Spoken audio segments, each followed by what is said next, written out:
Siyempre, nakakain. Kasi minsan, ang ginagawa natin, ano ang ginagawa natin? Pagkatapos ng fiesta, kumakain na tayo, maalis na tayo. Wait lang, may daw. Magpaalam tayo.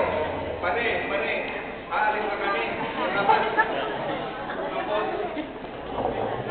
okay lang. So, okay pa rin. Sige, thank you din. Tapos, babalik ka na naman kasi parang walang action. Bumalik ka hanggang pang-apat na beses ka nagpaalam na uuwi ka na at nakukuha na ng may-ari ng bahay na ikaw ay nangangailangan na may dala kang pagkain. Balot, may greenhouse. Pero, ang greenhouse, ang balot na madadala natin pagkatapos ng fiesta ay walang iba ang bibisyon, blessing na ating natatanggap sa pagdiriwang natin sa fiesta ng patron.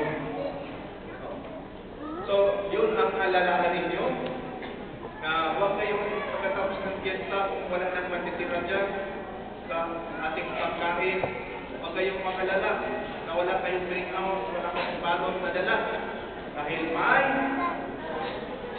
laging natatanggap kayong balot na galing sa Panginoon, na galing sa Santo San Gregorio. So, gawa mga kapatid, ang pagdiriwang natin gusto ay magbigay ng katatagan sa ating loob na tayo ay susunod sa buhay sa ating patron, si San Gregorio. Handang-handa tayo magpakamatay para sa ating simbahang Katolika. Okay? So,